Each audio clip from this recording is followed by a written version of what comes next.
Hi, my name is Jessica, and my husband of 5 years is Tony. We've always been a happy couple, and recently we've even talked about having children.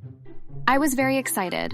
I'd never really put much thought into motherhood, as I always thought the responsibility was too much and never ending. I didn't want to give up my entire life for someone else. But I am coming around to the idea. Or at least I was, however, it was only temporarily. My job allowed me to work from home, although I didn't get paid that much. My husband, however, had a great job in a corporate office and was the breadwinner of the family.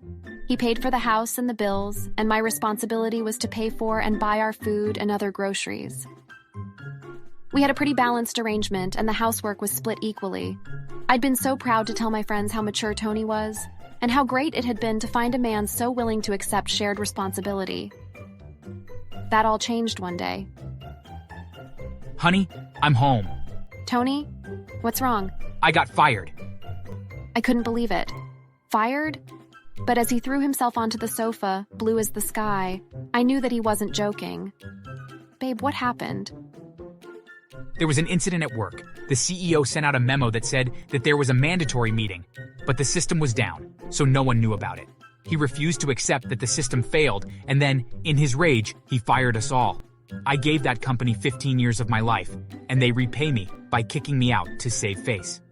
Tony loved his job and had a lot of respect for his boss. I had never heard him speak so unfavorably about him before. We'll be okay for a bit. After all, we've got quite a bit in our savings account. But we may want to start making cuts until I get a new job. One way to make it a lot easier on us, though, if thought about moving. Move? And go where? To my mom's house. I know it's not ideal, but we'll save money since we won't have to pay rent, unlike here. I was furious, but less because he'd lost his job. That wasn't his fault, after all. But because he thought his mother's house was a sensible place for us to go. His mother didn't like me. We never got to the bottom of why. But Tony always thought that maybe that she was jealous. What sane-grown woman is jealous of their son's wife? Seriously? I'm not really sure that's a good idea. Don't be like that. She's my mom. She might be a bit difficult at times, but she's family. If you loved me, you'd at least try and make an effort. I knew he was manipulating me, but I could also see his point of view. He'd just lost his job.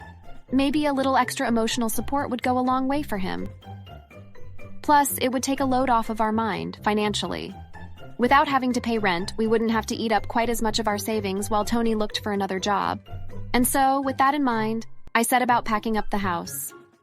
We couldn't take nearly as much as I would have liked, but I made do. His mother was happy to have us, though she'd glared at me as if to promise that happiness didn't extend to me, and then sadly informed us that we could only bring what would fit into her spare room. My friend Beatrice offered up her attic as a place to store the majority of the things we couldn't take with us. As for the rest, I packed our keepsakes and mementos into one box, our necessities into another, and sold everything else. It was hard, letting that much of our life go, but we didn't have a choice. Tony was recuperating from the sudden career change, and I had picked up extra hours at work to cover our expenses. I didn't mind. If I was working more, then I figured that Tony would sort out the cooking and cleaning, and he could use his spare time to search for jobs. He was a smart and qualified man, and I assumed that we wouldn't be waiting too long. His mom met us in the driveway when we pulled up, and I immediately knew I was going to hate our time there. Welcome, Jessica. You go ahead and unpack. I'll help Tony start his job search. And if you're good, maybe I'll make you some lunch. Don't think you're going to get away with lazing about in my home. I have my own things to do that don't involve picking up after you. What? I had to be nice, because it was his mom, but I heard the thinly veiled threat. She was going to try and make out that I was a layabout, and I knew that she liked to gossip with her neighbors. I could already hear the whispers behind my back about how Tony's wife does nothing around the house. Well, I was going to prove them wrong. Thanks for letting us come stay, Mom. Tony, could you help me get these boxes upstairs? But you heard Mom. She said you had to do it. And then he went inside and left me to lug everything upstairs by myself. I was in shock. I couldn't believe he'd so easily pushed me to the side. In the end, though, I did what she'd asked me to do and unpacked into our tiny room, and then waited until Tony decided to join me. Hey, you never came back downstairs. I was a bit busy unpacking our things, and your mother made it clear that she didn't want me around, so I opted to stay up here. Sorry. She'll come around, I know she will. She just needs time. You know she had a hard time when I moved out. I gave her the benefit of the doubt. For the first few weeks, it was clear that she was just happy to be playing mother again, but she was also playing reluctant host to me, and the disparity was startling. She would cook for him an entire breakfast, and then throw 2 unbuttered slices of toast at me. She'd make him cups of coffee, but suggest I buy mine from the cafe down the road. She'd clean up after him, or she'd demand that I did it. It spiraled. I had to take up extra work because she demanded I pay a portion of the rent, but didn't ask Tony to do the same. And it was becoming increasingly obvious that Mrs. Brown was going out of her way to ensure Tony wasn't job searching. Every time he sat down to try, she would corral him into going somewhere else instead. "You're not even trying anymore, Tony. She's got you going to the zoo and taking walks in the park. You're not a baby anymore, but you're letting her treat you like you are. You need to find a job."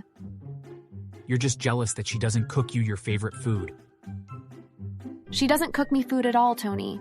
I have to make my own food after working 12-hour days to pay my rent, and then I have to clean up after you because she's given you a free pass to not do anything. I could see that I wasn't getting through to him at all. When I asked him to wash up his dishes the next day, he ignored me, but when his mom told him to get showered because they were going out, he was fast to comply. When I told him to go to the store to pick up bread, he complained, but when his mom asked, he said he'd be happy to. It was becoming obvious who he preferred. Months went by and still he hadn't found a job. He became more and more dependent on his mother and acknowledged me less and less. One day, on my way home after work, I stopped at a popular fast food joint to pick up dinner. What I saw shocked me. My husband was sitting there kissing another girl, and next to them was my mother-in-law. I flipped and walked up to Tony, but instead of my mother-in-law, who should be supporting me, she said, What are you doing here? Shouldn't you be home? I got so angry and left the fast food joint. Then I got home and packed up my things and moved in with Beatrice without telling him. It took him 3 days to notice I was gone, and by that time I'd already had the divorce papers written up. After all, he had shown who he really was. Somehow being in that house had made him into a child, and I wasn't even remotely interested in being married to someone that would rather have an unhealthy relationship with his mother rather than have one with his wife. As soon as we entered her house, he no longer even cared if I was around anymore. We had even stopped talking about trying to have children. Once my mind was made up, I contacted and retained a lawyer who told me that I also needed to file for financial compensation since my husband made so much more money than me. He advised me that I would need it in order to make sure that I could live comfortably once I was single again. This, of course, upset my husband, and he called me as soon as he received the paperwork. "Hello? Tony, is that you? What do you want?" Please drop the charges. I can't afford to pay what you are asking. That really isn't my problem. How can you be so callous? My mom was right about you being a greedy person. I mean, after all, you know I don't have a job right now. Honestly, I don't care what she thinks about me. But why don't you ask your mom for financial help? You know that I can't do that. She isn't working and only has her pension. She doesn't have access to the money I would need in order to fulfill your unbelievable demands. I don't care, Tony. I knew that moving in with your mom was a terrible idea, but you insisted on it, and she treated me terribly. If you could have stood up for me at least once, then we might still be together.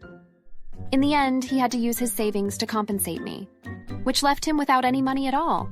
That left him broke. But he now lives with his mom fully, and they survive on her pension, which isn't very much. As for me, it took me a bit, but I did get lucky. I met someone amazing through work who loves me and doesn't have a difficult mother. In fact, we get along very well, and she is amazing just like him. Thanks for watching. Please like the video for the algorithm.